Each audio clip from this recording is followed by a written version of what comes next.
Hello, everyone. Thank you for joining. We'll call the meeting to order at 6:05, I'll say. We can raise to say the Pledge of Allegiance, please. So we got comfortable. I pledge allegiance to the flag of the United States of America and to the republic for which it stands, one nation, under God, indivisible, with liberty and justice for all. Hey.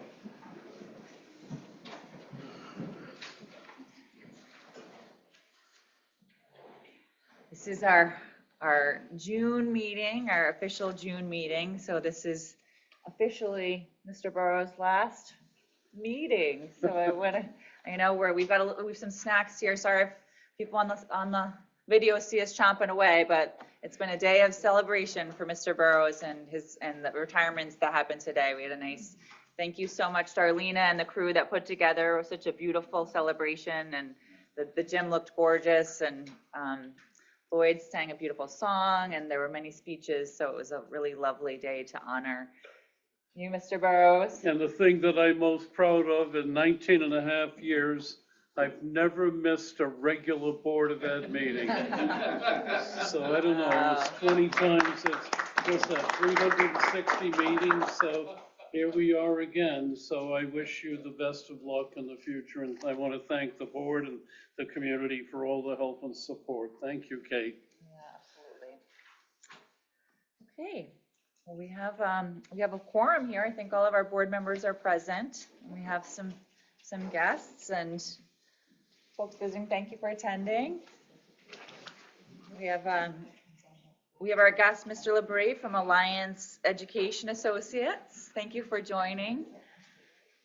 I think our first piece of business is your guest presentation. So whatever you need to do to get going with that, that's fine. I'm ready at your convenience. Okay. We can get rolling. That sounds great. Sure, yeah. Okay. Well, start with I understand that you probably haven't had a chance to read the report yet. So I'm going to go through my presentation rather quickly, and I'm going to suggest this. After you read the report, any questions that you have that aren't raised tonight and answered tonight, just send an email, and we will certainly respond to any questions we get subsequent to tonight. Great, thank you. And let me just start by giving you a little background information. Prior to retirement, I was in Connecticut terms a RESC superintendent, like East Con or CREC. But we were the largest collaborative in Massachusetts. We did more different kinds of things for our member school districts than most people did. And at one point, we became disenchanted with the cost and the quality of transportation being provided for a vocational technical high school that we bring in. And I told my member superintendents, I'm buying my own buses, I'm hiring my own drivers, and I'm going to do it myself. We saved about, on 9 buses, we saved about $90,000 the first year compared to contracting. So after that, my superintendents in their wisdom said, well, why don't you take a look at our transportation and see if you can save us any money. Over the course of the next 7 or 8 years, we took over all the transportation for all 7 school districts. We became the largest publicly owned, self-operated bus operation in Massachusetts, running about 279 buses, big buses, small buses, and some vans. I built 4 bus depots across the county to service them, and I learned a lot in the process. Some of it by good experience and some of it by not so good experience. But What part of Mass? Lower Pioneer Valley Collaborative, 7 school districts, suburban to Springfield. So anyway, I've been doing this for about 13 years. Been all over the country.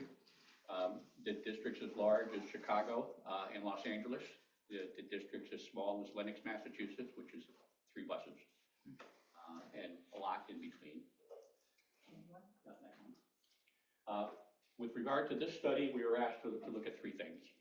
One was to determine the cost effectiveness and the efficiency of the current operation. The second was to review the early morning drop-offs at the participating high schools, Wheeler High School in particular. And thirdly, to determine the cost benefit of the current transportation operation to that compared to contracting. We looked at the population of the area, we looked at district enrollment. The reason we look at that is that the findings and recommendations that we make, we want them to make sure that they're going to live for a period of time. So we need to look forward at the forward demographics. And while you have a relatively stable population, your district enrollment has been falling. I'm not telling you anything you don't know, but I'm just trying to put things in context for you as we get through the report.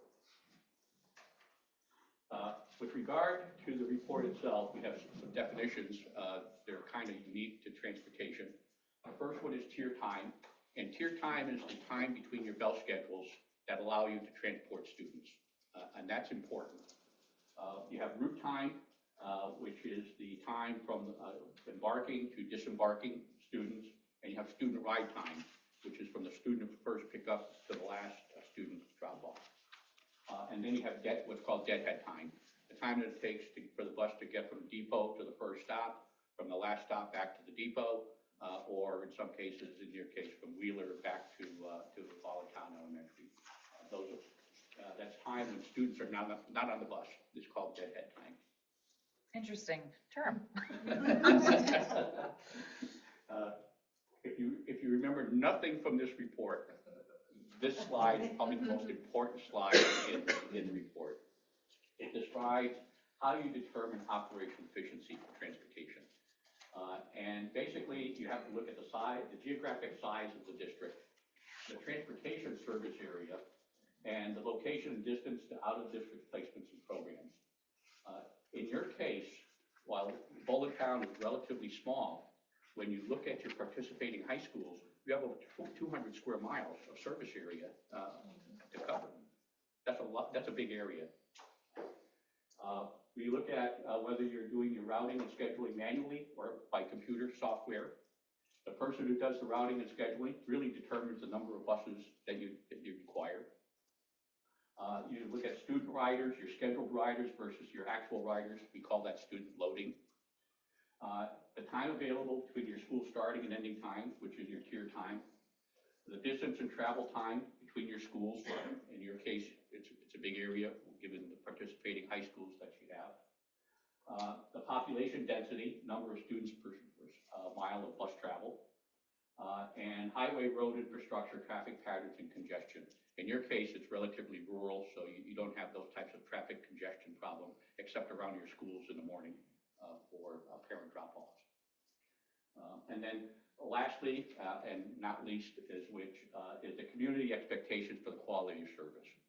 Parents want to watch their kids get on and off the bus from their window, and so they want bus stops that are relatively close to their house and bus stops that are convenient and safe. And then lastly, the morning routes generally drive the number of buses required, as more students ride in the morning than in the afternoon because of primarily after-school activities that students are involved with. This one is hard to read, but it gives the bell schedules of your schools. It's in the report, starting and ending time. But the key to that is that Wheeler High School is off of the schedule of the other high schools by 15 minutes, which makes it more challenging to deal with Wheeler than some of the other high schools.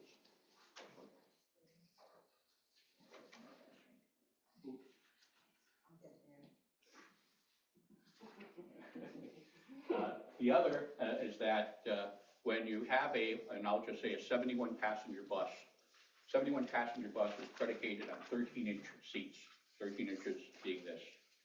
Middle school and high school kids can't fit 3 to a seat on a high school bus. And so the industry standard for middle school and high school is 2 students per seat as opposed to 3 students per seat. And so when you're looking at a 71 passenger bus, you can't always get 71 kids on a 71 passenger bus, depending on the age and the size of the student. And so you see the matrix we use for 71 is 47 for 6 to 8, 9 to 12 grade students, and for your 35, it's 35 and 23.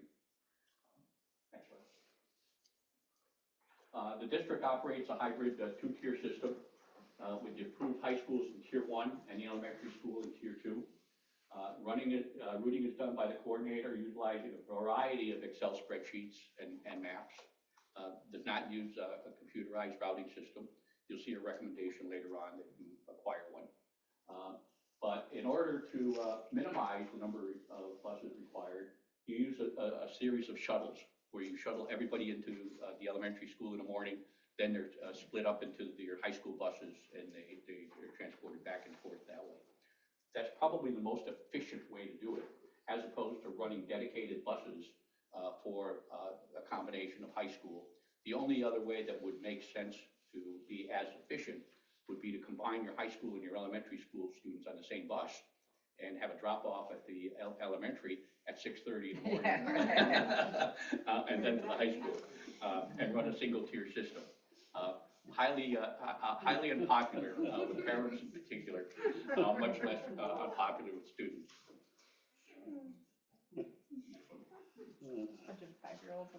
We looked at your district transportation cost because we look at a couple of benchmarks, and we look at your budget and expenditures over a number of years to see what the trends are. You can see that your expenditure and budget have gone up a little bit, they've gone down a little bit, depending on when you buy buses and when you have, in which case in the red, post-COVID. But we look at that for another reason. Next slide, please. We look at the district transportation budget as a percentage of the district budget in its entirety. It's a benchmark that the Department of Education uses. It's a benchmark that industry standards use. And typically, for a district of this demographic size and with your demographics, if you have a ratio of 7.5% or lower, it's considered to be efficient by Department of Ed standards. You're at about 8.3. So you're not at that point where you would be considered to be efficient basis on just the basis of the cost. But there are other factors. If you remember the first slide, I said it was the important slide. There are other factors to consider when you look at efficiency. Next one. We look at driver wages to see how you compare with regard to being able to recruit and retain drivers, quality drivers.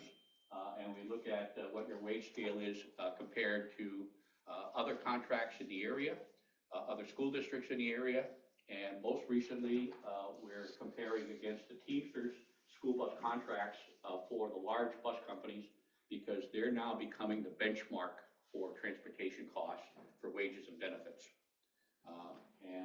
You'll see there's a big section in the report about driver shortages and all of that, and the result of COVID, and the fact that the average driver for Walmart now makes $110,000 a year. And both UPS, FedEx, and Amazon Prime have targeted school bus drivers for employment post-COVID. They offer sign-on bonuses. I've seen up to $5,000 for a sign-on bonus. They offer full-time, guaranteed overtime during the holiday season, and a full benefit wage package. Very difficult for a public school district to compete against that. The only way you can do that is by having at least a wage that's a living wage, because school bus drivers today, it's not a part-time job anymore.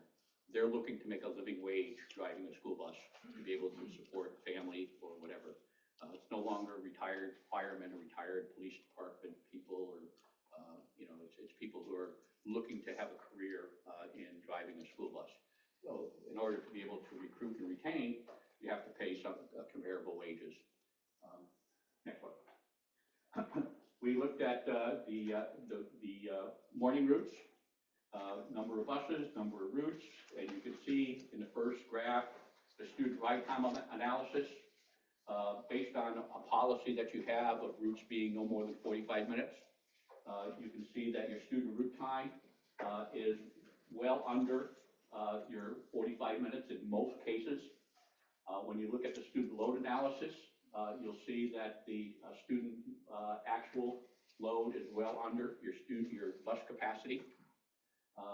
And when you look at your scheduled load capacity, it's about 53%. you're scheduling 53% of the seats on the bus. Your actual student capacity is you're using about 32% of the seats on the bus, and there's a reason for that, and I'll get to that. Again, same thing. The conclusion that we made is that while the load capacity ratio is low, any increase would require longer routes and longer student ride times, early morning pickup times, and or change in a participating high school start times, which is not likely to happen. Next one. We did the same thing in the afternoon, very much similar. Scheduled load capacity is a little less, actual load capacity is a little less, but your student ride time for a couple of routes is well in excess of 45 minutes in the afternoon. Your student load analysis pretty much mirrors what it is in the morning. It's bordering at about a third of the seats.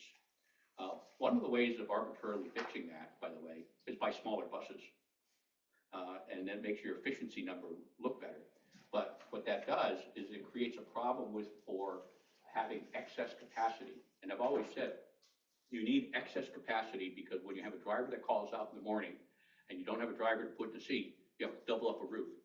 Doing it with a 71 passenger bus, you have the capacity to be able to do that. If you're running all 35 passenger buses, what you're doing is you're sitting on a bus an hour and a half later to pick up kids an hour and a half later. This gives you the capacity to be able to manage those changes on a day-to-day basis. Again, looking at your 19 routes, your average miles are 22 miles per route, and same conclusion. Again, any change in increase the student load would require longer routes and more time. Next one. We looked at the high school schedules for participating high schools, and as I said, we noted Wheeler High School starts at 7:45. Some of the others are really 7:15, 7:30, and as you can see, Wheeler High School, located in North Stonington, is significantly different than that of the other participating high schools, and starts at least 15 minutes later in the morning, which causes a wrinkle in that particular route. Next one. So in order for them to all arrive at their respective high schools on time, several of the other high school buses also have to drop off early because they have to drop off and then get back to Voluntown to start their elementary routes. That's what determines the length of the route, is to get back time in order to start your elementary route. Starting your elementary route late is a non-starter.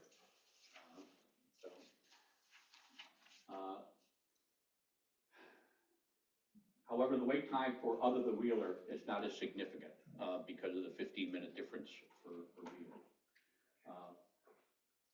In order to have sufficient time to return for the morning routes, bus 7, which is the Wheeler bus, must drop off early around 7 o'clock. And given that it's a 7:45 start time, that's 45 minutes before the start of school. That is early, but the students are there. They're supervised. They have other students that come in early. They're supervised at the high school, so they're not sitting in the parking lot. They're not running around the school. They're not sitting in a cafeteria. But it is early. Next one. That is the current route. We did our own route. We did several configurations of a couple of routes. So we did our own what-if scenarios to look at what we could do to change, what we could change to make transportation better. This is the current route. Next one. And these are some of the options. Can you shrink that down just a little bit?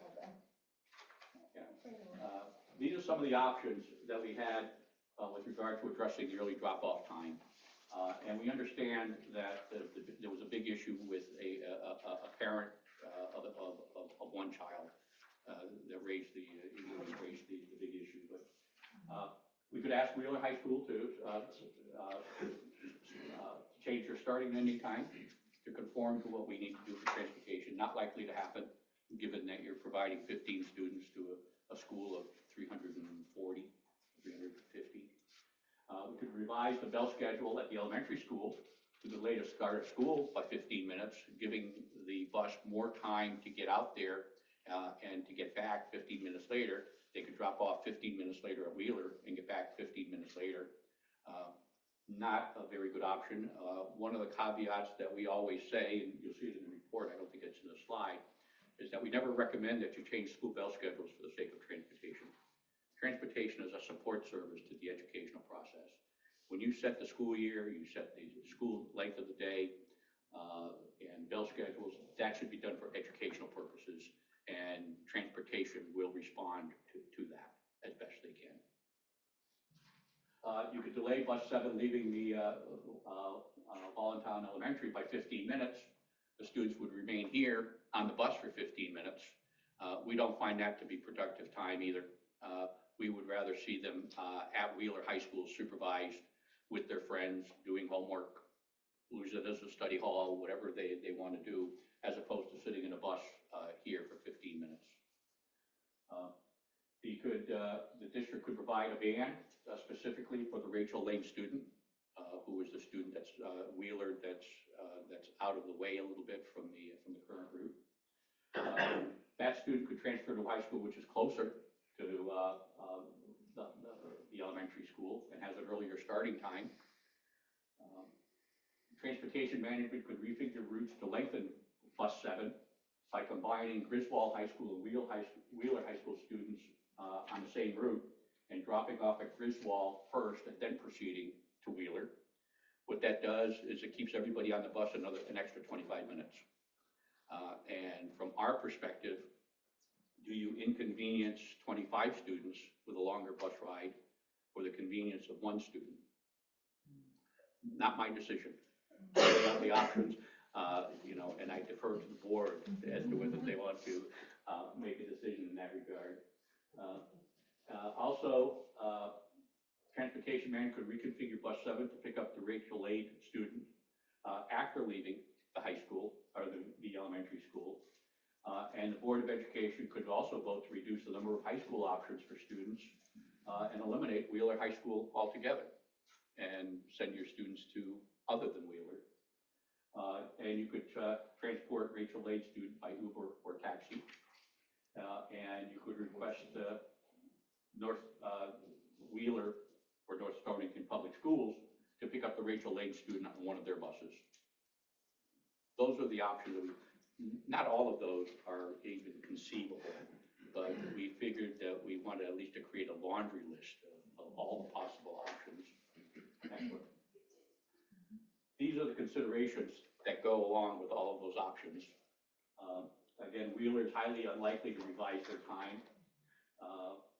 The prerogative of Voluntown Board of Ed to revise their bell schedules for the convenience of 32 Wheeler High School students, probably not feasible. Student time on buses would be increased.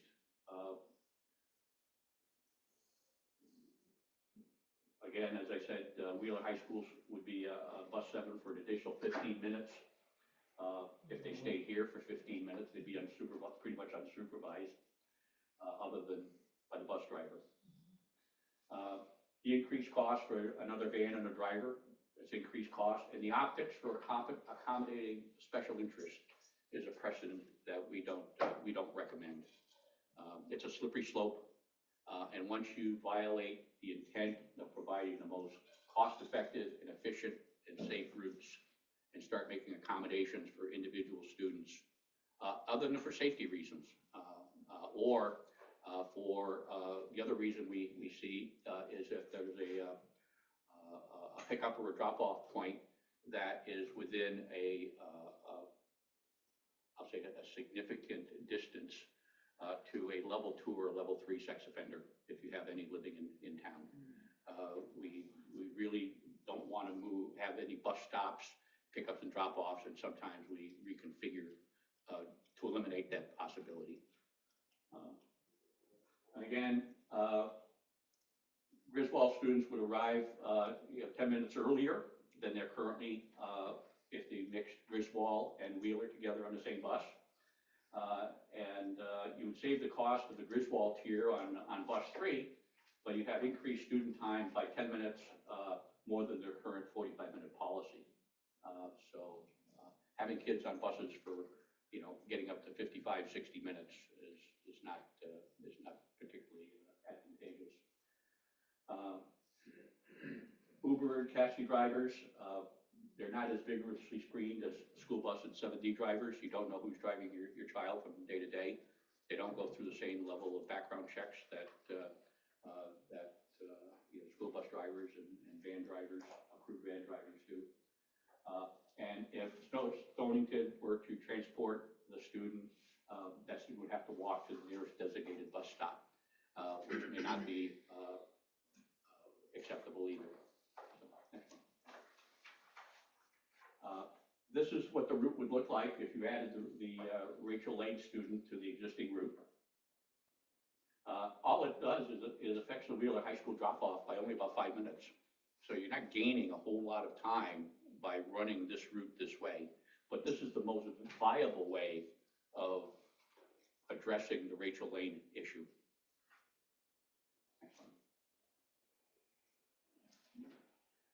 It's been our opinion from the beginning that neither the transportation management nor the district administration have the authority to provide other than the most cost-effective, safe, and efficient transportation. If they would have to be directed by the board to make a change in that policy or procedure. And should you wish to adopt one of the options, and there's 6 of them in the report, I just did the best and the worst of them. We would recommend that the board direct the administration to do so. And again, our opinion, accommodating special interests is a bad precedent with negative optics. And again, the caveat, we do not recommend revising bell schedules for the purpose of transportation. We looked at the bus fleet and looked at, we found, ironically, we found 2 old buses that had relatively low mileage. And when we questioned it, it was because 2 of these buses had dashboards removed and replaced. And therefore, the mileage that shows on the bus is not actual mileage. We estimated what the mileage should be, and one of them was understated by approximately 28,000 miles, and the other one was understated by about 60,000 miles.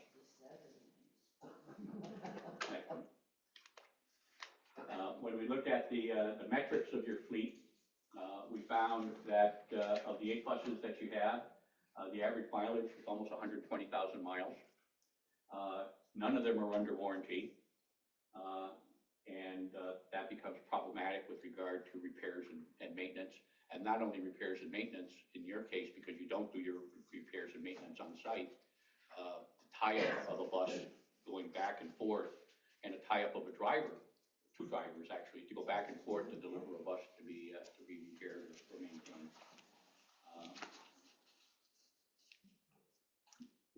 We then looked at the fact that you're purchasing 4 buses as of March of this year, and what that does to your overall fleet matrix.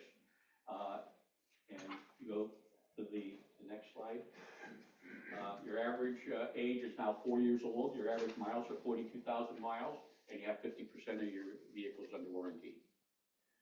For our recommendation, in order to minimize repairs and maintenance and downtime of buses, is that you develop a capital plan for the sequential replacement of buses to keep 50% of them under warranty at all times.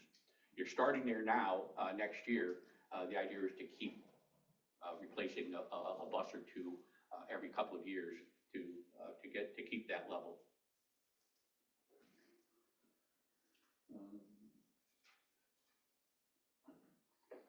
One of the things we also found looking at the fleet is accommodation for how it's being maintained. While it's relatively inexpensive, your pass rate has been exceptionally high. You've had some minor normal wear issues that have been noted, but they've been immediately rectified. So it's working, put it that way. Next one. We looked at facilities. You don't have a transportation facility per se, you're parking in a parking lot. Better when we used to have, we used to park in a dirt lot behind someone's house. This lot is relatively spacious. There's enough room for both buses, driver cars, and your vans. And it was funded several years ago through a grant, and seems to be pretty adequate. Next one. You fuel at the DPW, which is right adjacent to the parking lot in the DPW garage. Next one. And there lies the DPW garage, which probably the 3 or 4 times we were here visiting appeared to be underutilized, in our opinion, by the way. And given that you have to outsource all of your repairs, one of our suggestions is to improve overall efficiencies as well as reduce costs, that the district may wish to discuss a collaborative utilization of that facility with the town DPW and share some mechanical costs. It would be a way of consolidating everything onto the single site, and certainly save some downtime with vehicles, probably save time, money in repairs and maintenance, and would be more immediate with regard to getting buses fixed and back on the road.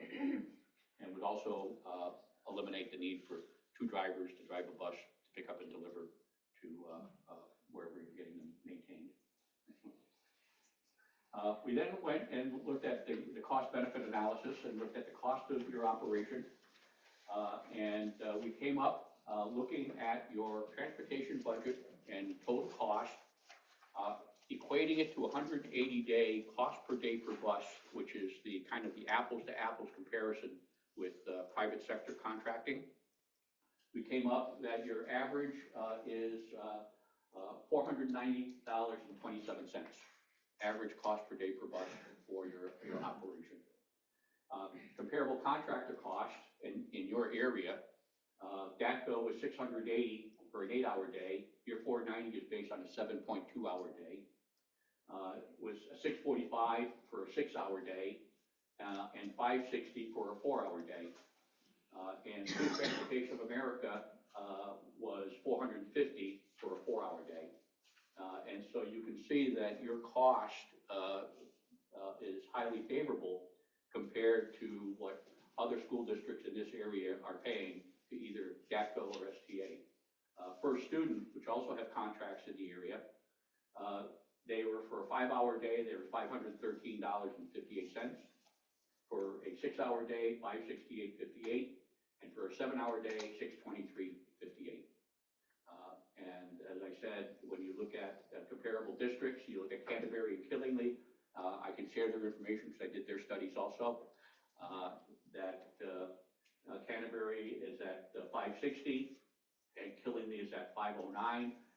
And so while you are extremely cost effective against the private sector, you're only slightly more cost effective than your neighbors, but still less than your neighbors. Because that's 4 hours. Oh, I think Canterbury was 4 hours, right? Yeah. Canterbury was 4. and so anyways, when, I was looking at it. at 4 hours. Yeah, at 4 hours. Killingly has a 7.25 hour Okay. average driver, but the Canterbury only had a 4 hour. Wonder why that is, they have to travel for their high schools as well, so, there's one now behind you. There's one behind you, the one that used to be there. And so when you put it all together and you make the comparisons, when you look at the cost against private sector, you're 31.5% cheaper. When you look at against First Student, you're 27% cheaper. And when you look at Canterbury, you're only 14% cheaper, and Killingly, you're only 3.86% cheaper. But yet, you're cheaper than competition, or your area school district, not your competition, your area school district. Next one. So our conclusion. Excuse me, can I ask a quick question Yeah. on the, does that factor in like administration costs of? Everything. It is. Fuel, administration costs, Okay. secretarial time, So it's not just the actual maintenance, logistics of things? it's everything that's in your budget. Okay. The driver pay, I'm that sorry. in there, driver pay in there too? Yes, if you got paid and it's recorded in the accounting system, we picked it up. Well, there you go, because they pay their drivers a lot more than we do, so we cost less. So there. So anyway, based on the geographic size of the district, and I'm talking about the transportation service area, not the size of the district, the elementary district per se, including the participating high schools. In our review of the route data provided, we concluded that the current routes are as efficient as practical, given the current high school bell schedules in particular. Any appreciable increase in student loading would require longer routes, added student time on buses, and well in excess of the district policy of 45 minutes. Based on our review of the operations, again, we found you conservative between 27 and 31% cheaper than outsourcing to private contractors, and that you compare favorably between 3.9 and 14% against area school districts. And so we've therefore concluded that the district transportation operation is both relatively efficient, but it's also highly cost effective. Next one. With regard to revising the Wheeler High School start time to arrive later, as I said, we investigated a number of options.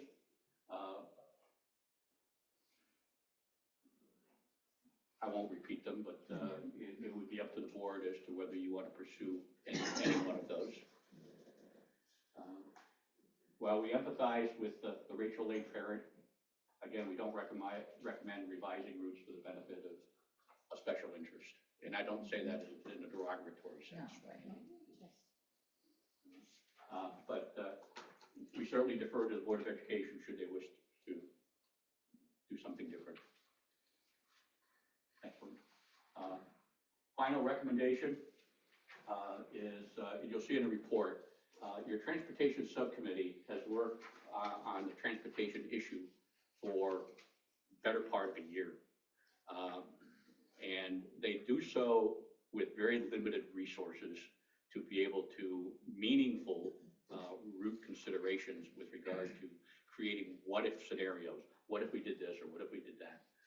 Without a computerized routing system, you're very limited as to how much of that you can effectively do. And so we recommend easy routing. It's a relatively new software program. It's relatively inexpensive compared to some of the big house transportation softwares. And we recommend that you purchase it and reconfigure all your routes for the start of the school year. High school students who live in proximity to their respective routes to their high school can be worked into those routes to the extent that that bus would have time to drop off and return to the elementary school to do a route. That would solve the Rachel Lane problem without it being a special interest problem, because you're doing it for everybody that's in close to proximity to an existing route, and would minimize the time on bus for as many students as possible. Again, it would help minimize the high school student ride times and also reduce the early drop-off times at the high schools. That's it. I have a question. What's the cost of the easy computer system?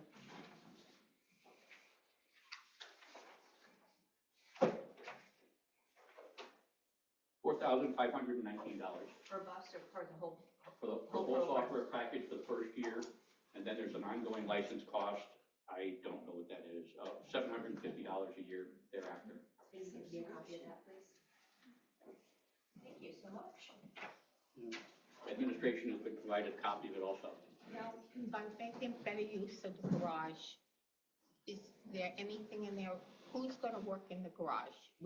Does the town have a mechanic? I don't know. Would we share with the town?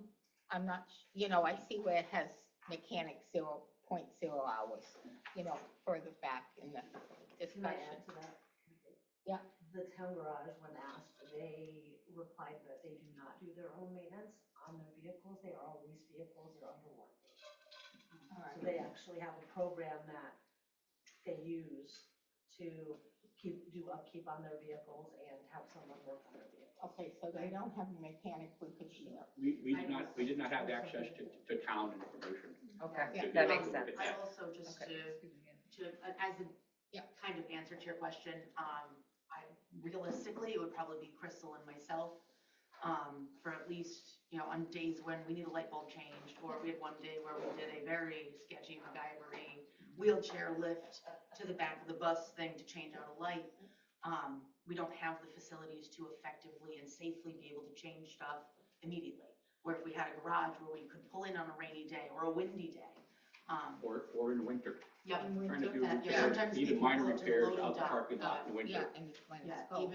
even for just the small maintenance, to So- have a shelter to pull it in. You don't have access to that garage? No, we have access to only the fuel pump, we don't have access to anything else in Is there. that garage always in use or full? I have I no don't idea. know if you I've got no ever look clue. in the window. Yeah. I mean, we're not You that can far. blame, you can blame me. On the 4 or 5 times we were here, we found it to be underutilized. Okay, I'm just, And we will looking back up at that. that statement. And- They're out on the road a lot, they're out doing town stuff, that's what they do most Sure, of the other. that's okay. They're not here, yeah. I'm not criticizing them. I'm just saying that the facility is there and it's a resource that, owned by the town, school district, basically owned by the town. So- Should have some type of collaborative effort. 2 things. Darlena, we need to draft a letter to Tracy to talk. I figured you'd already started that. And Rich, I missed it in the editing, but our elementary go 184 days. It's in there. So, there might be a little bit more cost savings in comparison to the other towns. Yeah, when we did your cost analysis, we did it on 184 days, not on 180. Yeah, and the Even though 180 is the standard, but our kids go 4 more days, so at the elementary level, so that's, But for the other districts, we did the cost based on the number of days in their school year, whether it was 181 or 180, only because ultimately it's the cost per day per bus, Yeah. which is the apples to apples comparison. okay, and one more thing, we provide preschool transportation for our, preschool program. And that's something that not every school district has, but it's been a cost-saving factor for, grants and other things for the community, and it's been very, very helpful in the achievements of the students. So, there's just a couple of little things, Rich, but I enjoyed your report and thank you. I just have one question. I know we mentioned like the one student, but I think there's a handful of students who are also just talking about the wait time in regards to Wheeler, about getting there at 7.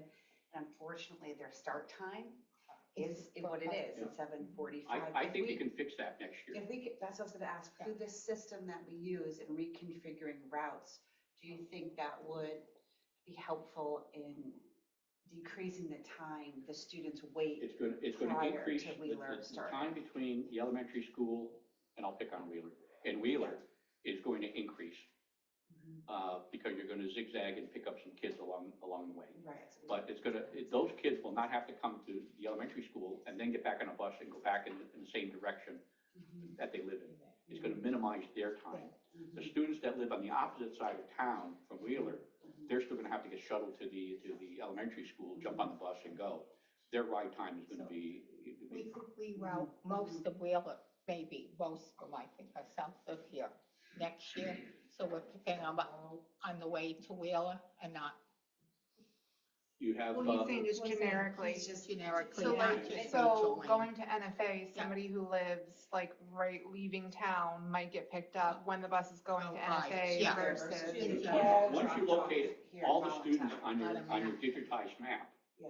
the computer will say, you need to go from point A to point B, leave and return. People up here. It's gonna pick up as many kids as it can, in that amount of time in order for you to get back. But as I said, the non-starter is you can't get back to the elementary school late to start the elementary run.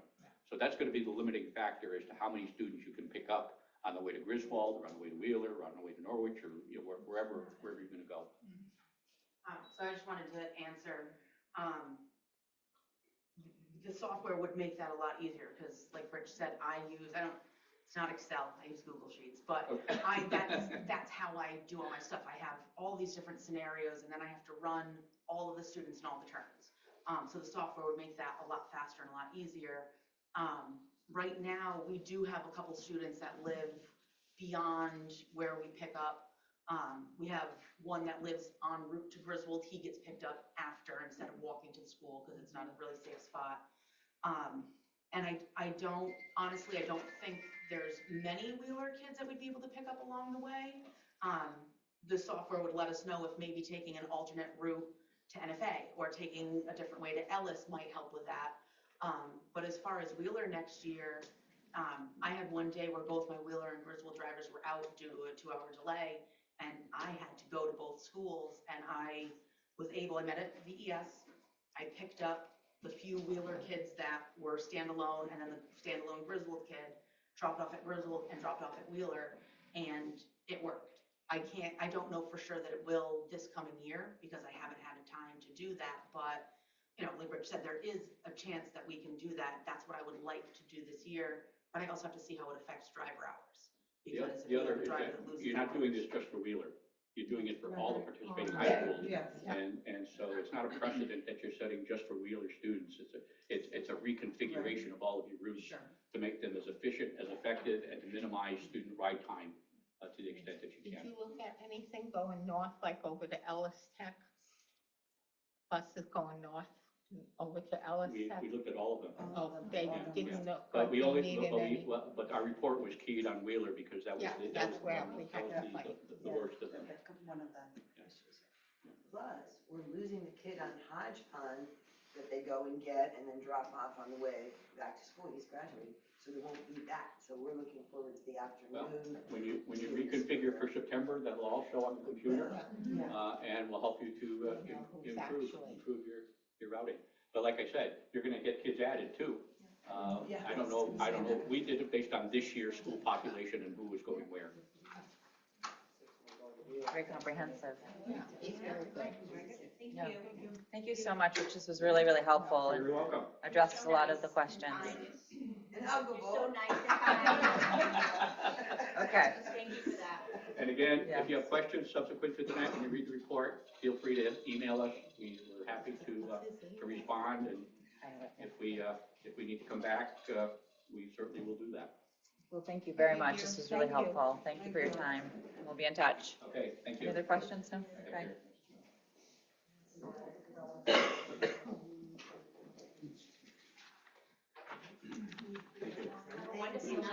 Thank you, Rich. Beautiful outside. Sorry, forgive me. I didn't say the mission Appreciate it. statement Thank you. when I first started, so I gotta say it. Good luck and everything. Another survivor. Yes. The Voluntown Board of Education's mission is to provide our students the skills essential to reach their highest potential in a safe environment for learning as they aspire to become responsible, respectful, and civic-minded members of society.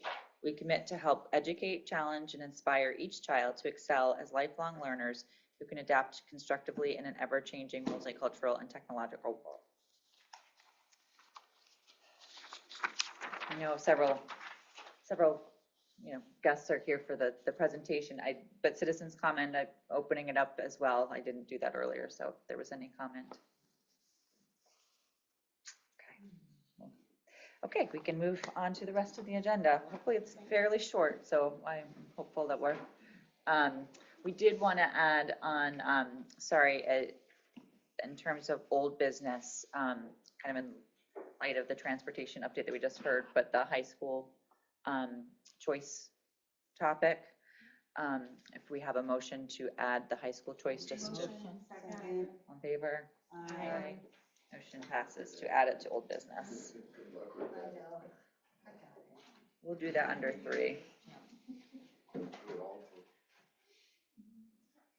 Okay, so the consent agenda, has everyone had a chance to take a look at that?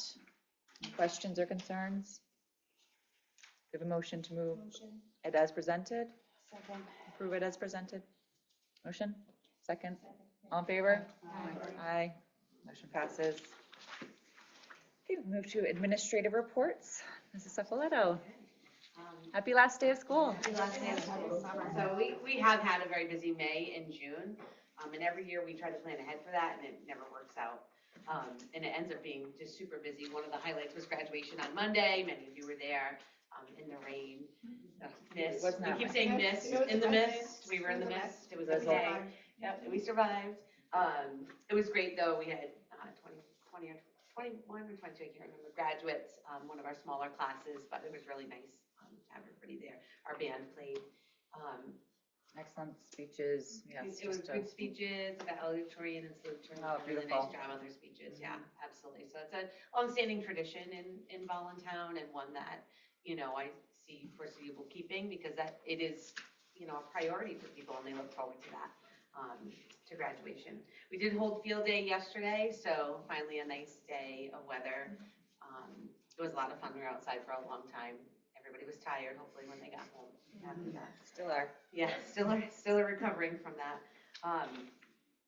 One of the important things to note is the preschool grant. When we had talked about it, that was kind of in shambles through the Early Start Connecticut. We are actually going into a regional collaborative with Learn. So it's Griswold, Voluntown, Norwich, Lisbon, Ledyard. So we are going to form a regional collaborative under Learn. So Learn becomes the one who kind of maintains and runs the finances, the paperwork and things like that. And so we'll just be encompassed with all of those other towns, which is great, just at least for our program. We have a small program, Norwich has a big program. So being able to work with them, I will go to a meeting later in June at Learn and meet some of these other people that will be working on this.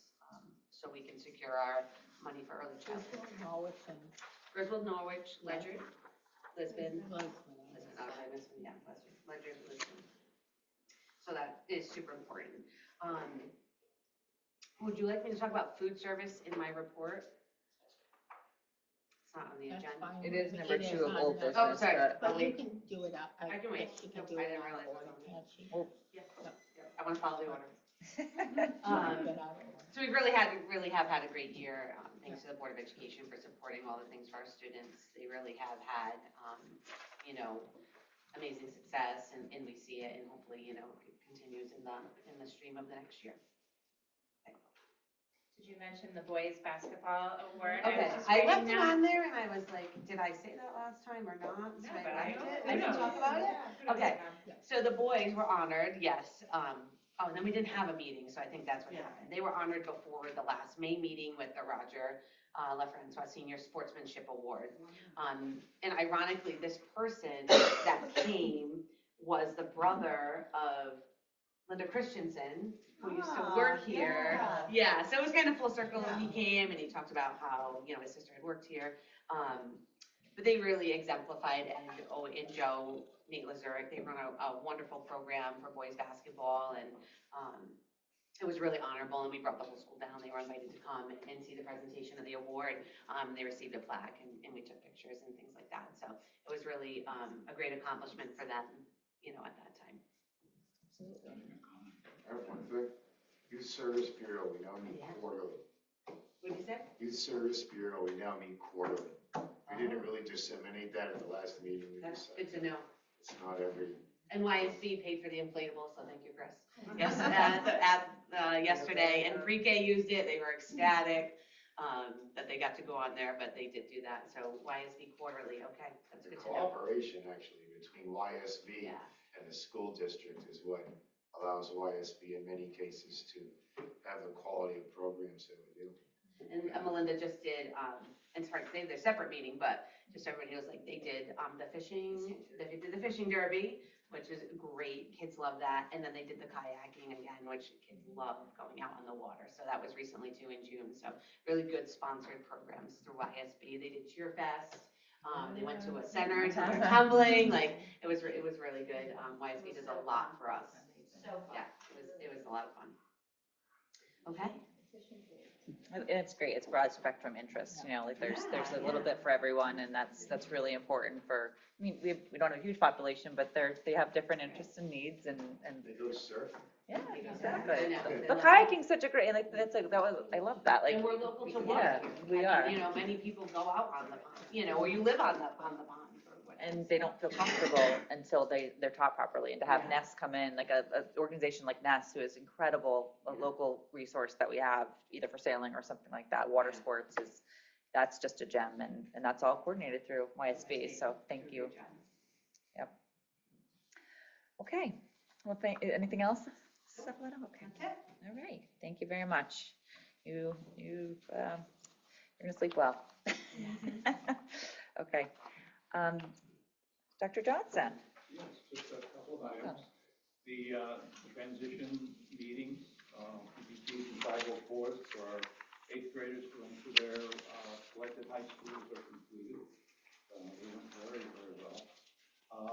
There's also a note in my report about our summer program, ESY, Extended School Year Services.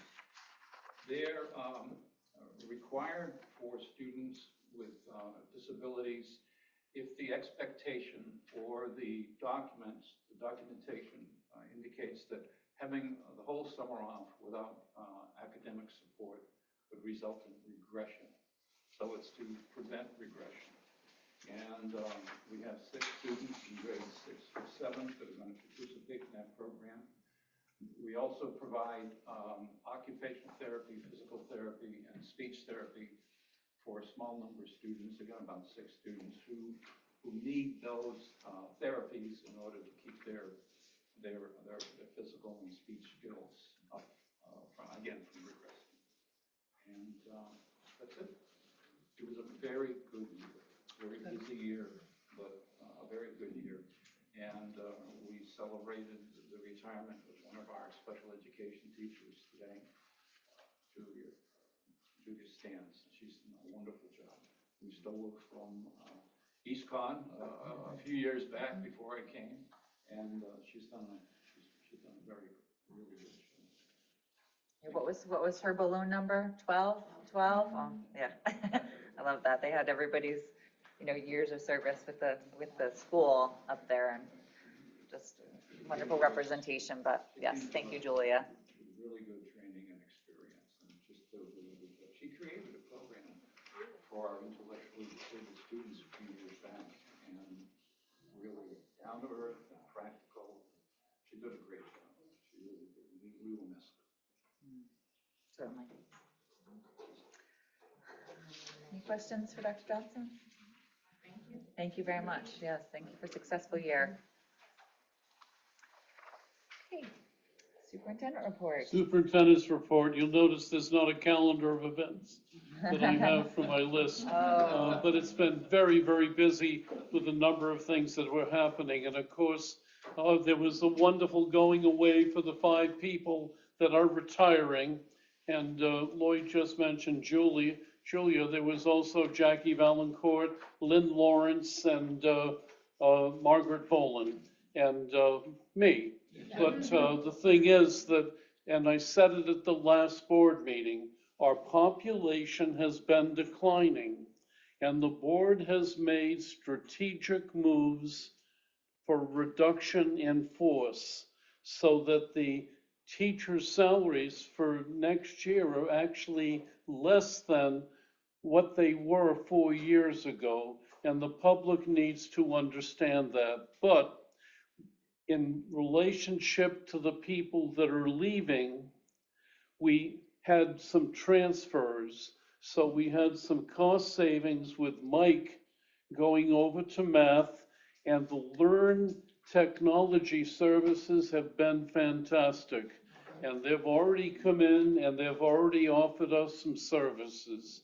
And then with special education staff, we've had some reductions in the number of hours that teachers have been here, because with a special ed student that might need an outplacement, we've hired a behavioral consultant from EastCon, and that has been very helpful to not, outplace a student, which offers very,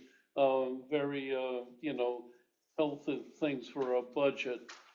I want to explain again, in the middle of this year, we had a student that started out in special ed outplacement, and the cost of that was over $200,000.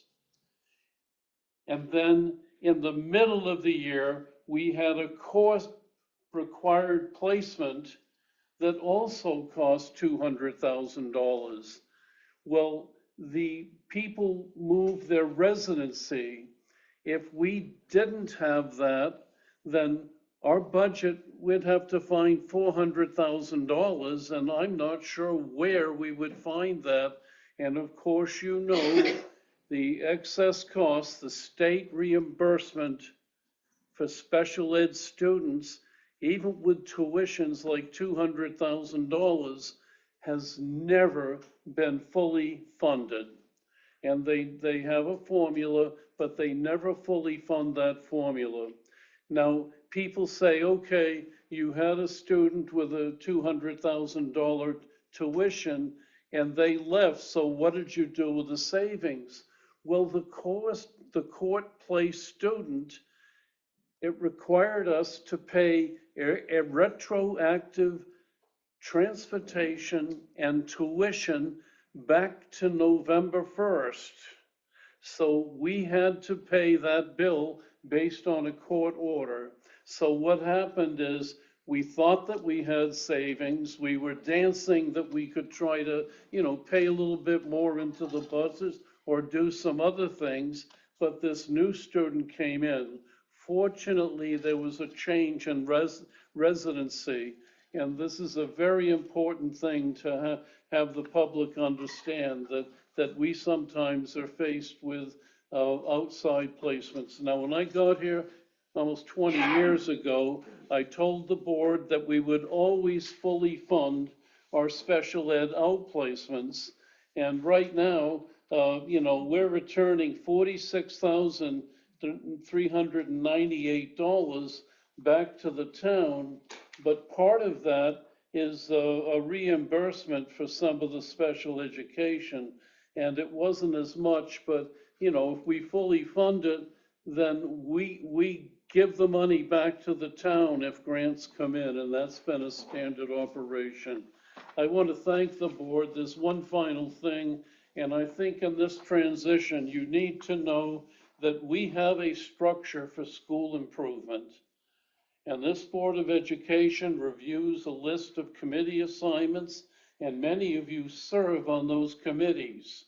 And there's a very structured decision-making process, plus we require agendas and minutes to meetings.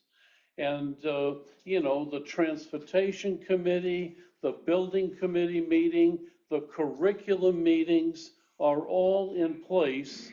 And there's people who are assigned to that and very experienced.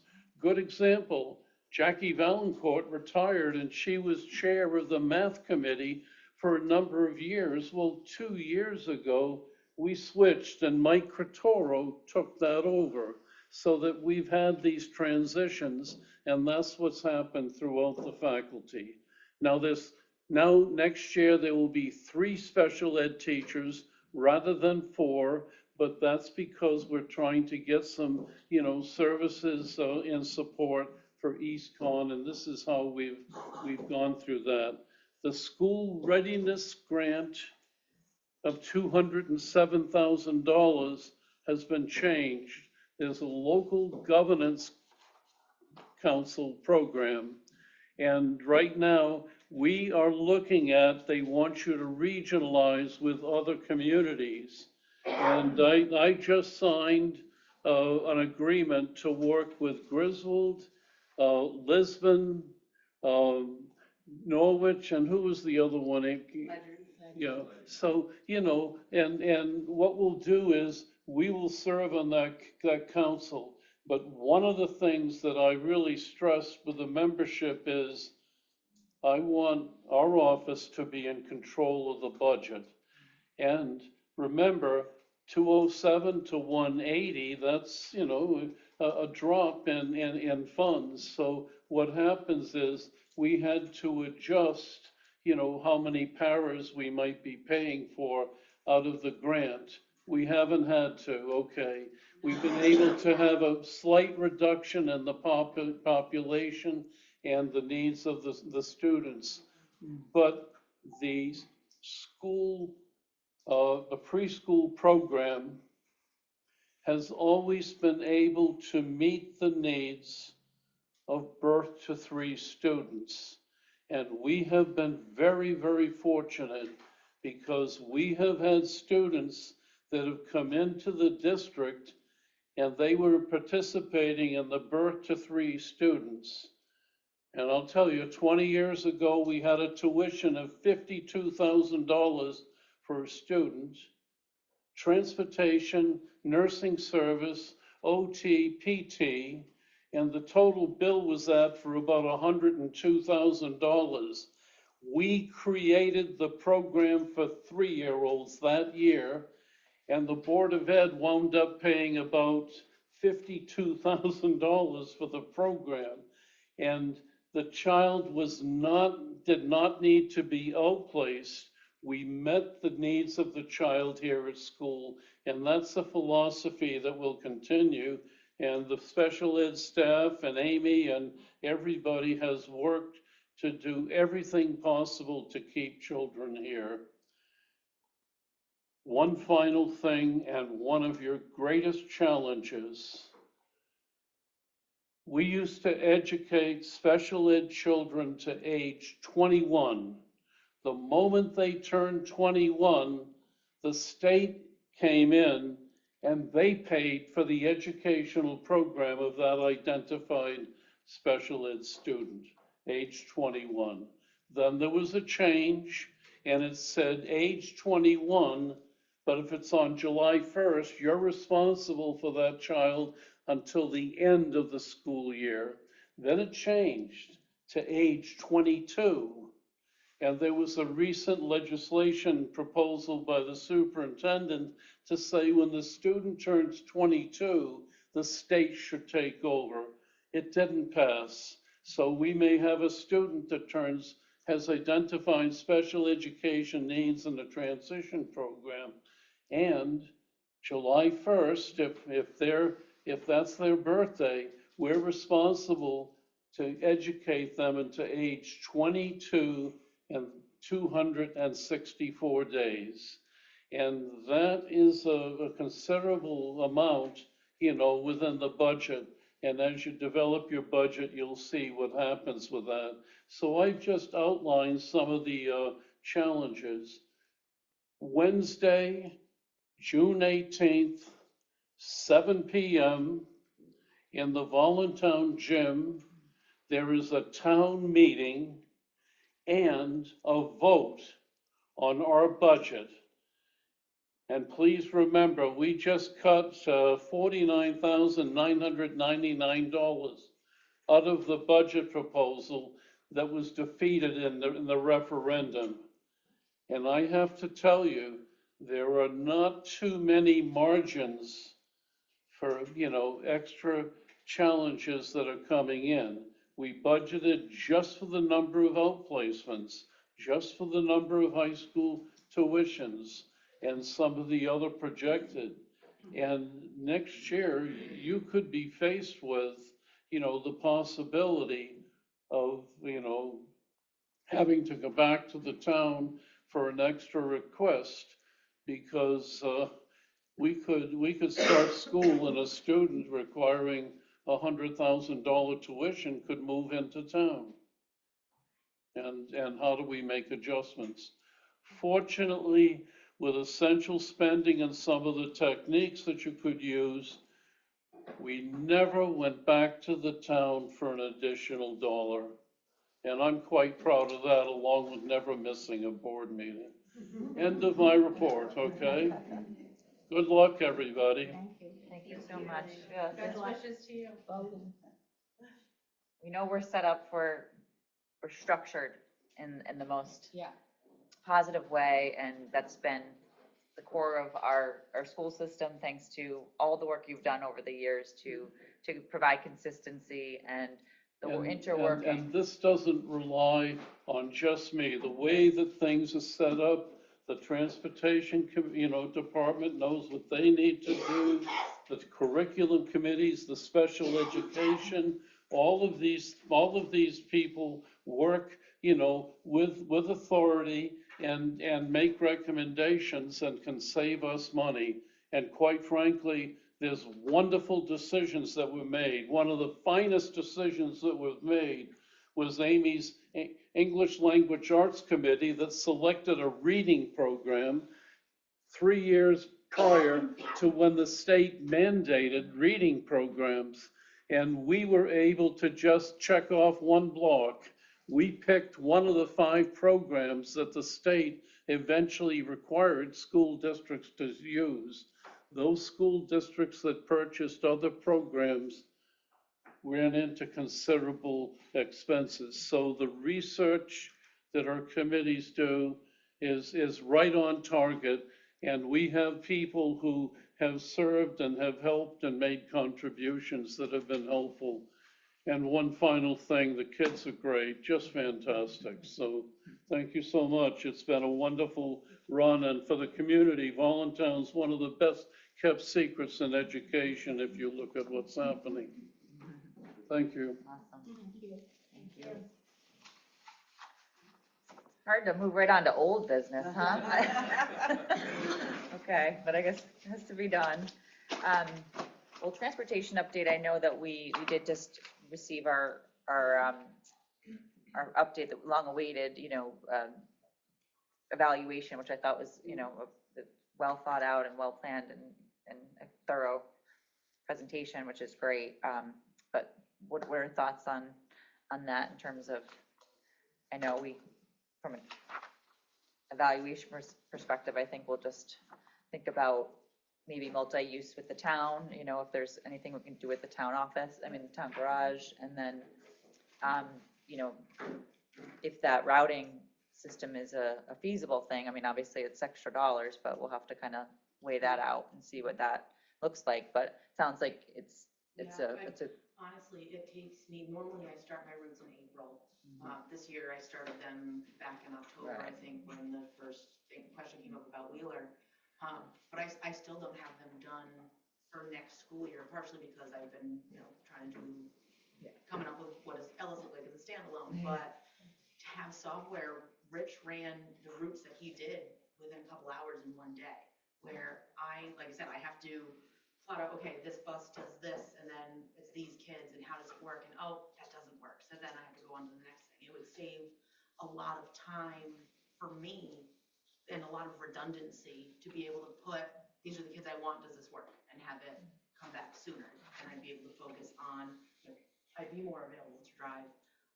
And I didn't think to ask Rich, Terry just reminded me, he had made a comment about some of the software programs, I don't know which ones, that you can get, the package comes with multiple licenses, and that if you're in close proximity to another town that uses it, that there may be an option for cost share also.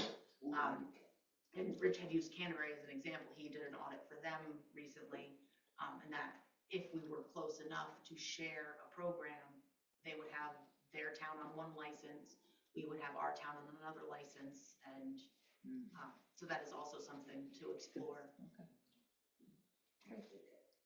I think, I'll just comment, I think the report was really comprehensive. I actually think it would be good for the transportation committee to maybe meet, digest the report, and then come back to the board. That would be my recommendation. We come back to the board with a set of recommendations based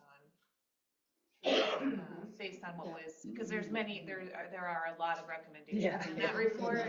There are. So. And options. I would like to read it as well. Right, yeah, I think we all need some time. Right. Of course.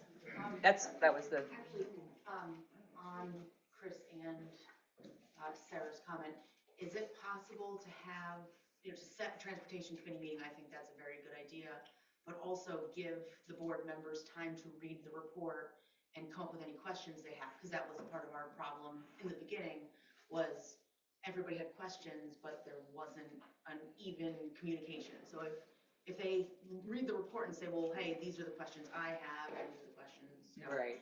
then we can focus on addressing those in the meeting and come back with answers. Yeah, that's a good recommendation. I think that's the goal, is that everybody on the board goes through and has a chance to really review the presentation, and then I mean, we're not gonna set it up for next week, so I think, you know, you can send any questions or comments, you can send them to me because I'm on the committee, and then I can bring them back and we can address it as we need it. Okay? Sounds like a plan. Okay, food service, finally. So I did give you a paper, I don't know why it printed weird like that, but just go to the back page.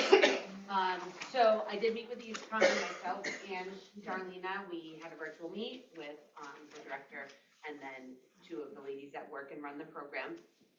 So basically, you know, what we talked about was what are you going to do for us and what's the cost? I just wanted to know the bottom line of is it worth investing in this or not? And so as you look down through, the first part that they talked about was because we run close to deficit, this for them would be a pilot taking us on because they need to see sustainability within the next 2 to 3 years of our school lunch program. So I was a little off put by that. I was like, well, we can't get rid of what we have to run a pilot. And what if you decide that we're not workable? And then what are we going to do in 2 years?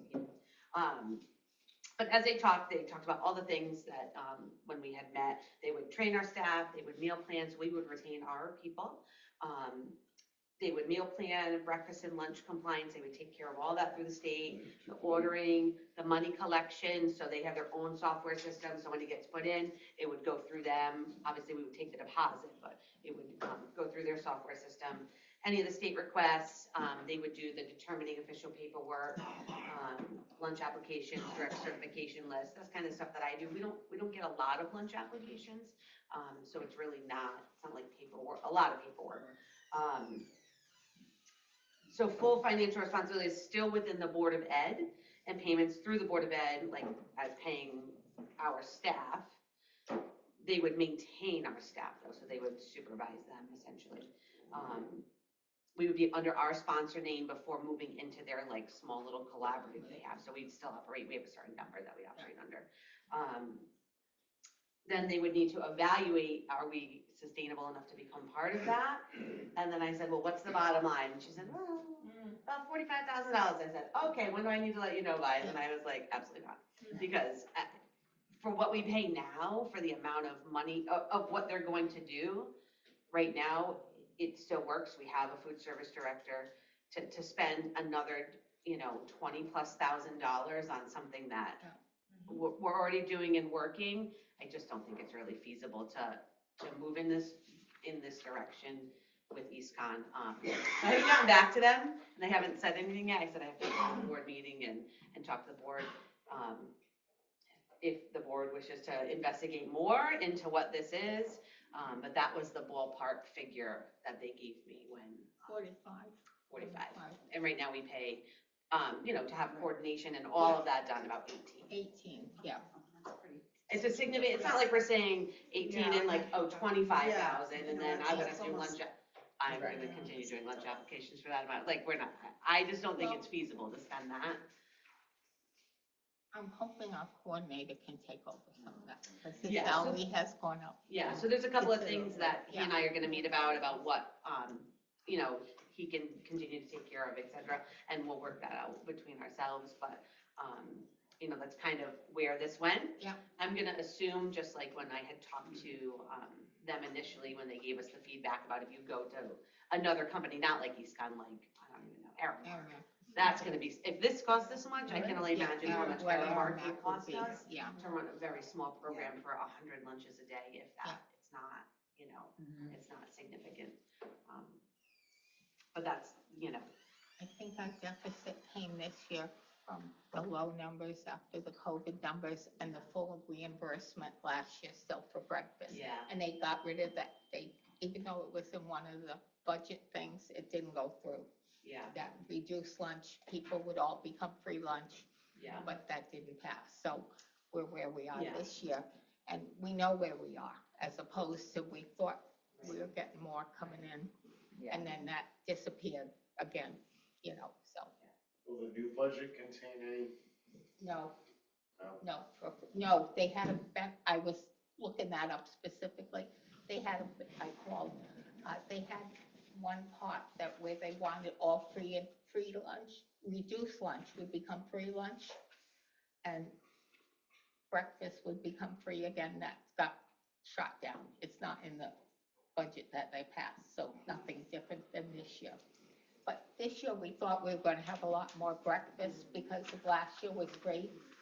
But now that it's paid, we know what Yeah. we're going into next year. What we have, I think, we can set We a can budget budget for it, for I it, guess, yeah, you know, and not run way over like we did this year. I think it was because the change in the breakfast program especially. I mean, and we flourished during Yeah. COVID, I mean, Yeah. because everything was free, we got full reimbursements, we recouped a lot of that. We spent it wisely, got equipment and those types of things when you have to draw that down. But now we're As kind we of came back out of to, it, hoping Normal, Yeah. yeah. some of that would remain, none of it really has. So, In general, we were a lot smarter than a lot of other school districts in Yeah. this state with COVID funds in every aspect of, from HVAC to food service. yeah. We really did well with those. we didn't, many districts, from what I can tell, reading things funded positions. Yes, they do. With it. Yeah, the Yeah. And then positions, that was silly. they're saying we gotta lay off all these people, Yeah. but why did you hire them all with that money?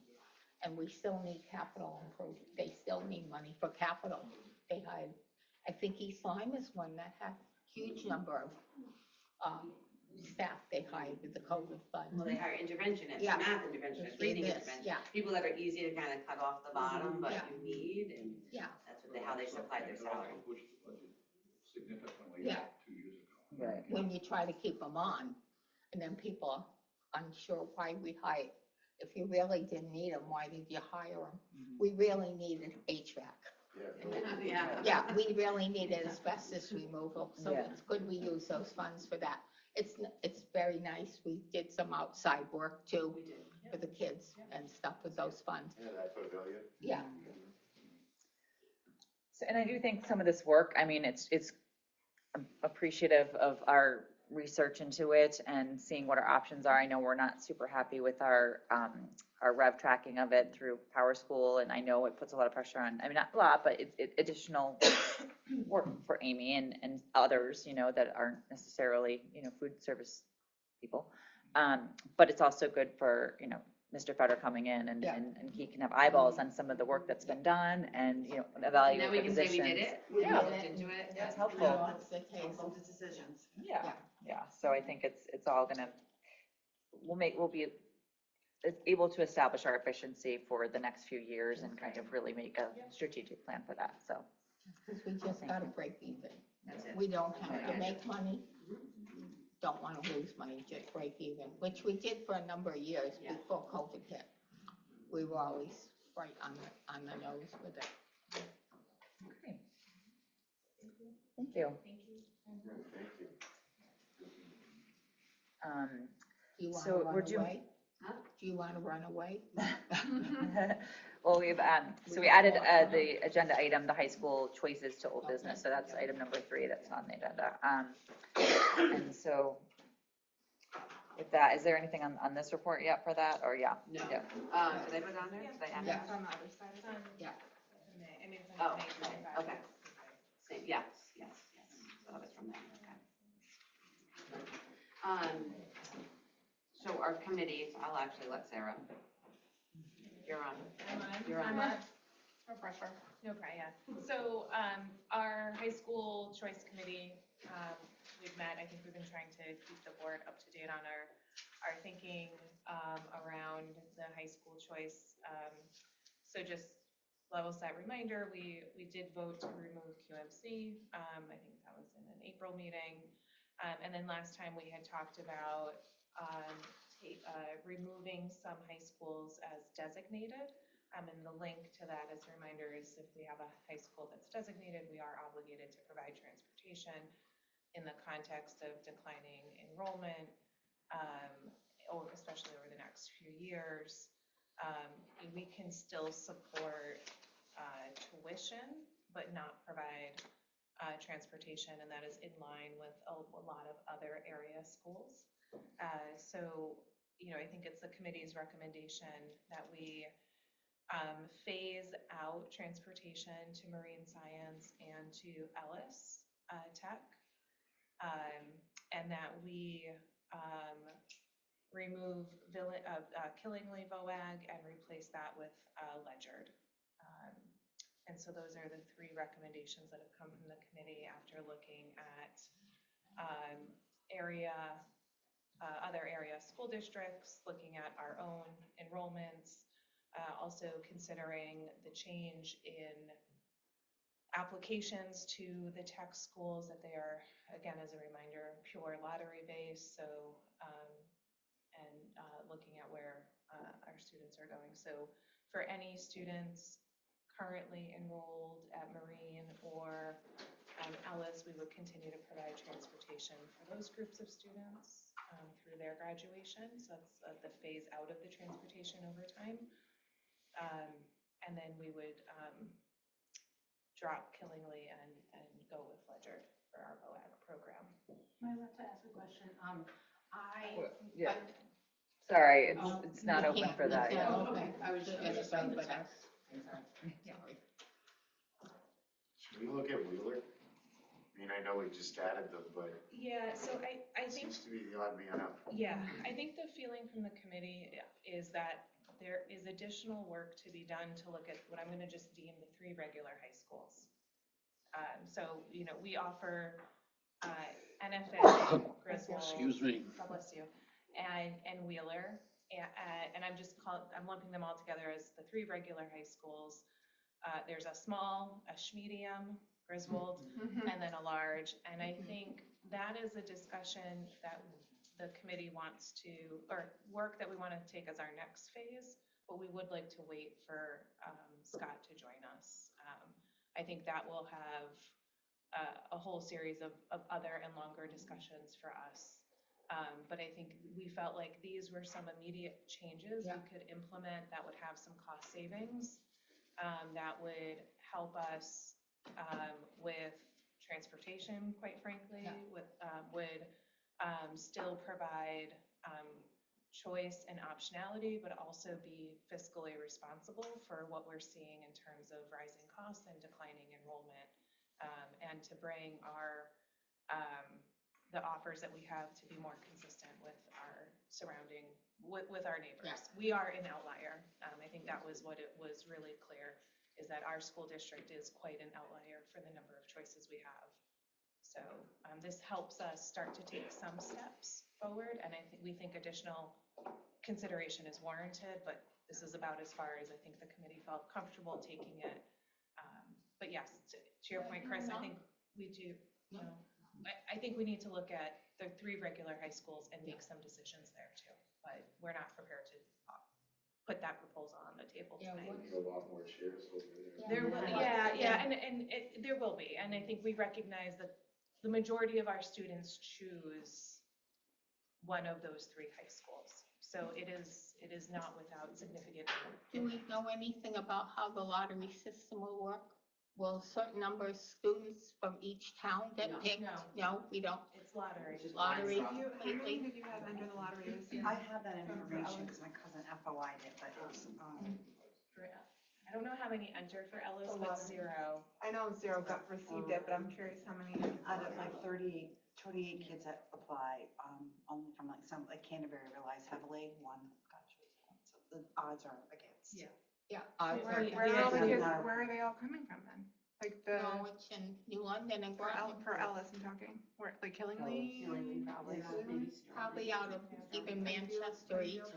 Yeah. Who else goes into there? Putnam goes into there. Yeah. And those people. Maybe Brooklyn, is that? Brooklyn, I think, goes up to Ellis, Brooklyn, Dayville, all those It's a places. blind draw with all the kids' Yeah. names. Yeah. Supposedly. Supposedly, we're not quite sure how this Is there like lottery works. is there any sort of sibling, like I know sometimes the magnet schools have a sibling, Yeah, that rule does not apply. it doesn't, okay, to the tech They schools. used to. Nope. Yeah, It's then not that's, applied. yeah. It's very devastating, like it's Yeah. very devastating, and we're trying, my cousin's trying to configure the matrix about how this works currently. So are you looking to get proposals tonight? Yeah, so I think Okay. if I were to, Kate, can I make a motion? we can make a motion and Yeah. further Yeah. discuss, it's more of the, Yeah, I mean, I just- think it's, Approve this Approve, days. yeah, so I guess Maybe that's next a days. motion to ask the board's approval is that we would like to phase out transportation. I can take them one at a time. Phase out transportation to marine science. remove it as a designated And school. remove it as a designated school and Right. over time phase out transportation. Motion. Second. All in favor? Aye. Aye.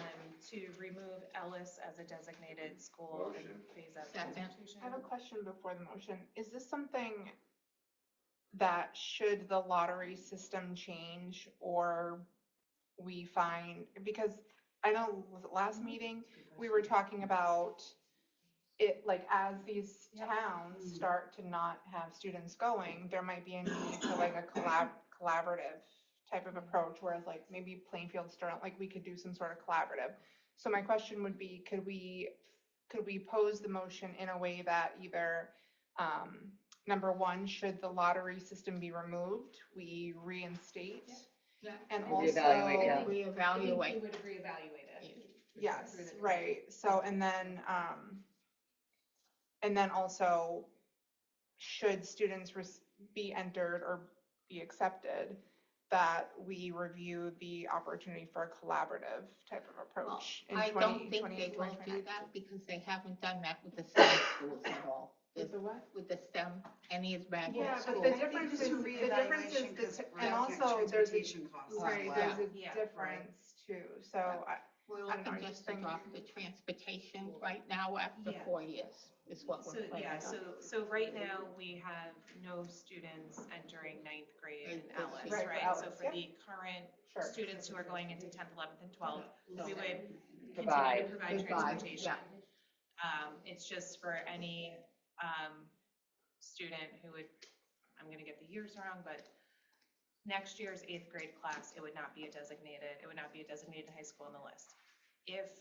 What I would say is, as information about the lottery, or if the lottery changes, right, like, we can readjust this decision at any time, but this just helps us scope transportation and things over Even if it's not designated, they can still go in the lottery and Yes. their own transportation can. Yes. They can do Yeah, that. I lot of just towns think, don't I provide personally just think transportation that anywhere Ellis, we learn. Ellis provides a very good opportunity for students, particularly students that may not be looking at the college route. And it's definitely, yes, and it doesn't cost us Yeah. anything, so I think that, if I totally understand, like, we can't be transporting one student, I totally get that, but I do think that the minutes from this meeting with the motion should reflect that the board intends to reevaluate should that lottery system be or if Voluntown gets like a, mandatory 3 spots or 2 spots. Yeah. I think we should I think- definitely yeah, I have think an that open would- dialogue and an ongoing conversation about it. Yeah. So, One other factor, a few years ago, we had a student select Three Rivers as a, school. And we said, well, if the parents wanted to, provide transportation, we would pay the tuition. Now, NFA was 15,000, Yeah. Three Rivers was 3,700. So it was a cost savings Yeah. to the board. And the board could always not have schools on a designated list, but the policy allows parents to come in and make a request, and then the board can decide on the basis of that request. And I think you have to remember that people they could still apply to Ellis. We still have a van going to Ellis.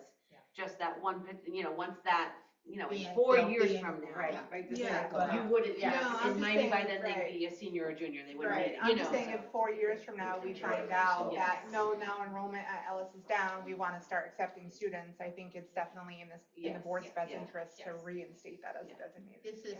This is just hearsay, but I was at a dinner with a table full of people that are going to Ellis to work. They're eliminating loads of programs from Ellis, is their plan. Okay, I we don't don't, know. yeah, we Yeah, don't- that's, but It's, people have been very happy, I think, with their education in all of our designated schools. I I mean, Marine Magnet, must say, is a phenomenal school, and, academically, and for the purpose that it is. It's very specific in its lane that it serves, but every community member from Voluntown that's gone through it has been very, very successful, and it's one of the top schools in the country. Yeah. It is distance-wise farther, it's unique in the subsets that it doesn't provide sports, and it does require, your own transportation back and forth for that, and some kids just don't, care for that, they want to have their clubs and whatnot, but for what it is for our students, it's been amazing, and I think we still want to offer it, it's just, it's that, in all of this research that we're doing, we need to be mindful It's a drive, of so, the analysis. And we don't have a ton of people no. asking to go, and they have a lottery system, so it's the I same feel thing like with there's lottery. a theme here where it's, we have students that, have lots of choices, and if they're gonna get Yeah. shot down every time, it's like, it's not a really open arms to come to high school there.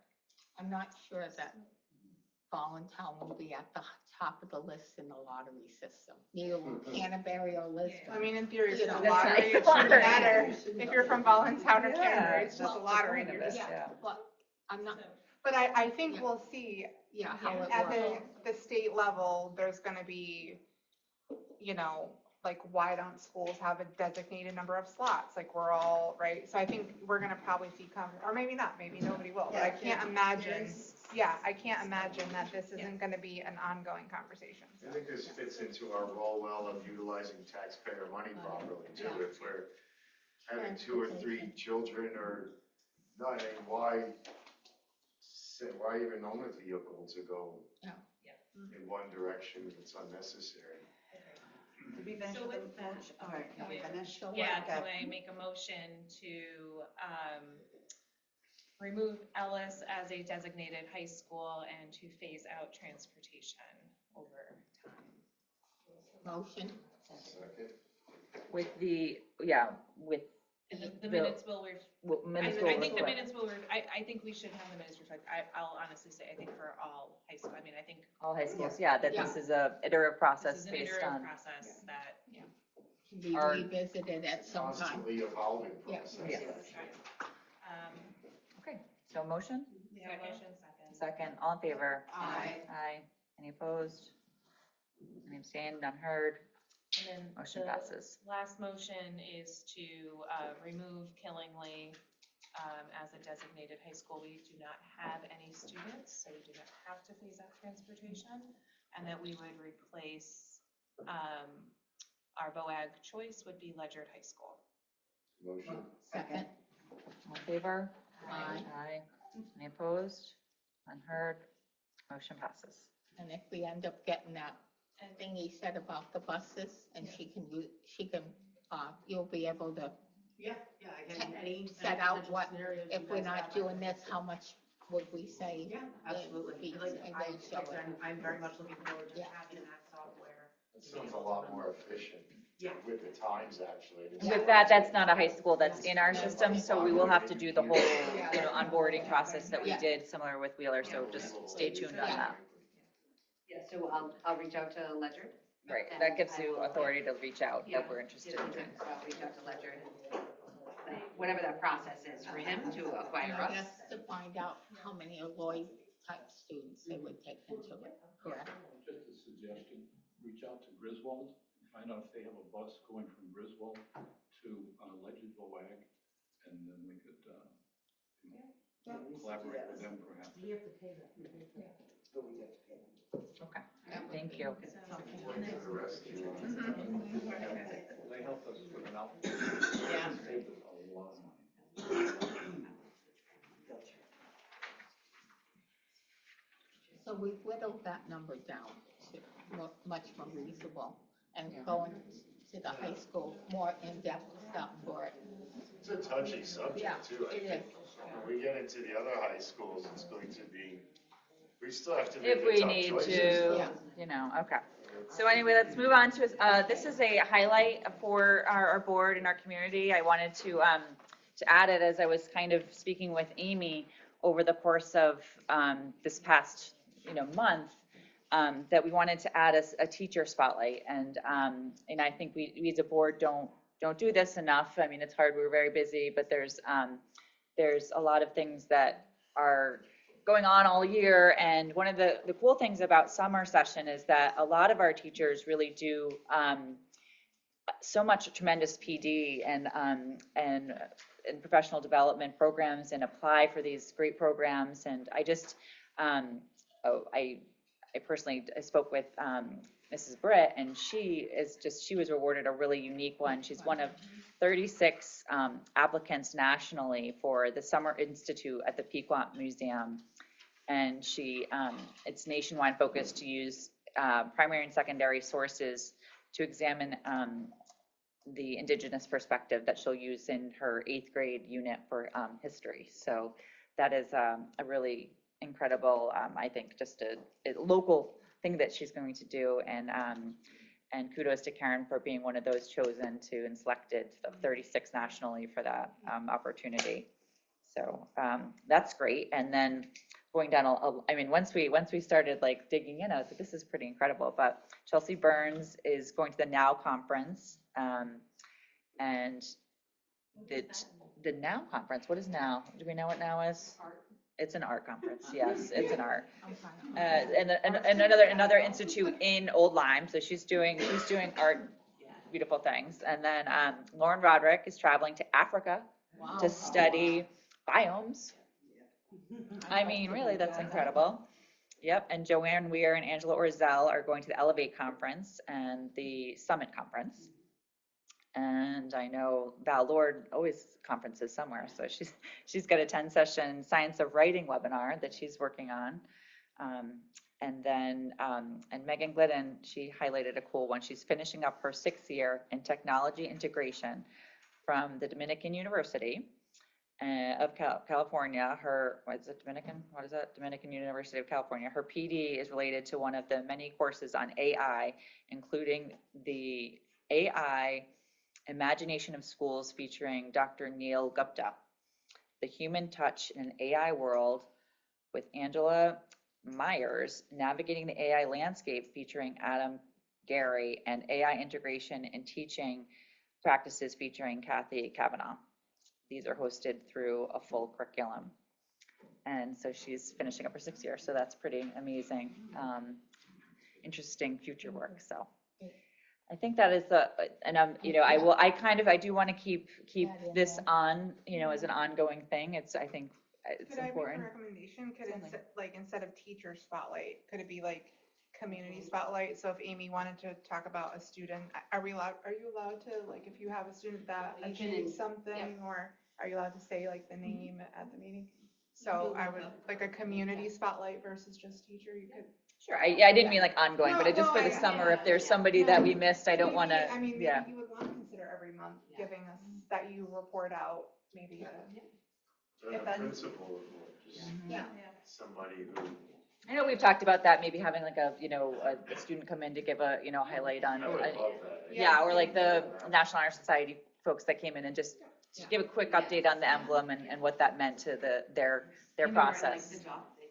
I know, yeah. YSB too, we would love to see students present to us, and probably give them whatever they wanted. Yeah. So thrilled to see that.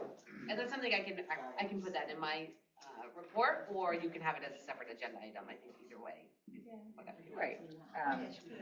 In a report, it's that's what I was thinking. invite them too, it's been very busy, and I spoke with Mrs. Britt, about it. I was like, this is incredible, oh my gosh, it's cool. Kate said, who else is going somewhere? And then we got 10 emails. And then I didn't say like, Mrs. Britt, come to our meeting, and then I could, really just do it in person, but you're online, I know you are.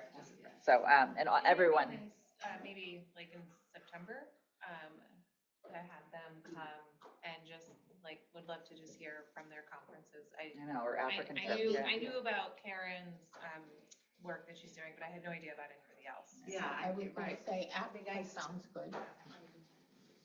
That was all right. Well, I guess our new business items are both interesting. So last meeting we Chris Wilson brought up the idea of something special for Mr. Burrows and his dedication to our community and the school, and thought of suggesting something like naming the White House, you know, after Mr. Burrows. Oh. And we said, that's an incredible idea, and I think we just wanted to make it, you know, a more formal discussion of how I forget what we were gonna do, like, we were gonna check with the town if it was okay to do, like, to name school buildings, but No, I think we weren't sure what we wanted it to officially be because it's the central office, but. Adam's White House, Adam's Adam's. White House. Well, what will happen if we make it the I never Attleboro used it, Chris, White House. Central I Office always or said the central city office. building? Oh, yeah. I think it's a very gracious offer, but, you know, I'm just fine with, you know, just leaving whatever legacy is there in the back of people's minds. I kind of like the Adam Burrows building, and then people can refer to it as the ABC building, Adam Burrows Central Office, you know, whatever, you know. Just a suggestion is for some reason the whole building can't. There was a long-standing board member, you met her, she helped you with your search. And there's a room at the high school that's dedicated to her. It happens to be the auditorium, so you could dedicate this conference room to that. that's a good. I'm not saying it's better than the whole building, but you run into a barrier Yeah. with the building. Good idea. So we should make the motion pending Investigation, research, statutory, that it's okay with statutory requirements. I can't imagine there's statutory requirements, but we might wanna Decide just what double to check name it. a school district I would, building. I would Yeah. not Yeah, think so, the but. building is owned by the town, and there's a lot of, you know, things that would. Okay, so you think more a conference room is more appropriate? The Adam Burrows. He doesn't want anything, but that's because he's so modest, but I think I think we should make a motion to Okay. research it and maybe Okay. suggest the conference room and with the And that- town thing. Second. Well, the building or the conference room as an option. And that it's that makes you have to come back one more time, Adam. When it's And then we dedicated. put the sign up. Dedication. When he's all tan and rested. I Okay. want to get a thank motion. you. Motion? We did. Motion. Okay, all in favor? Aye. Aye. Motion passes to investigate that. The dedication ceremony is upcoming. The ABC building. Okay, that's great. Upcoming meeting, yeah. Okay, so yes, we obviously have our, do we have a July meeting? I know that It's an August one, we don't. don't have August, or did we? We probably have to have July and Yeah, we have August to have because July. Rick Scott Right. is just coming. Will we need a second? We always have a July. Yeah. Will we need a second? We don't know what Tentative. Scott will want either, he may. Yeah. So we'll keep July just because that's gonna be an introduction. I know he's officially start date is July 1 but he's also, so I think we should Do keep we that. need to tentatively schedule a meeting for this fourth week, Thursday, in case the budget fails again? I don't think it can fail again. Sure it can. Yeah. I think it's just up three. Well, if- I think that Tracy said something like. if Well, it's it can definitely it can fail. certainly It can can, definitely it fail. won't fail, but like there's another like layer. If it fails, they'll have I to go think she back said, to did the she say there original. were two more and then if not, then it goes to the state? I remember her saying another layer, I know it can fail. I think she Yeah. said there were two. It was another layer. We have to go back to last year's budget. We'll tell you if that will be Oh, a okay. special meeting, if we need to Yeah. do it, Okay. Ours did better than the town, Yeah, which.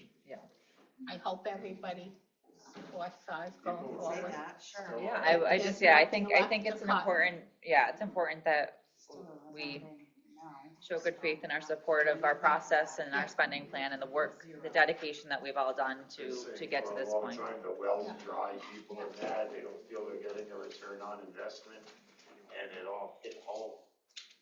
They are if they, So- in school, if they have read the budget. They've been getting a good return. Wednesday, June 18th is that meeting in the gym, so that's the definite one you want to be on your calendar, for the vote. And, Make everybody related to go and vote. yeah, And then, so we have our Board of Ed meeting July 10th. and then our board meeting July 10th. Yep. And now, that's the end of our regular meeting. And we just need a motion to move into executive session. We move that the board enter executive session to discuss the matter that would result in the disclosure of public records or the information contained therein as described in the Connecticut General Statute, Section 1210B10. Further, that the superintendent of schools, Adam Burrow, is being invited to attend the executive session. You go, Kate. Motion. All in favor? Aye. Any opposed? None heard.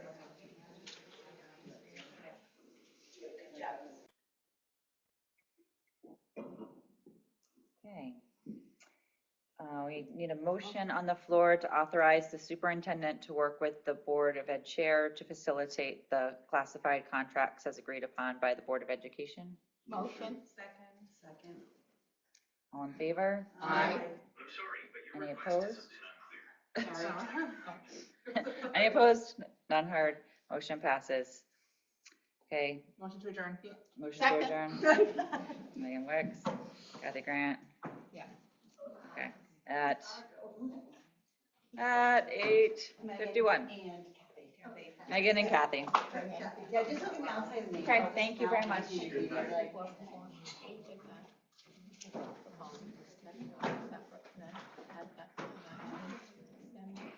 Let me give you my number, Val. Or I'll just put it in chat.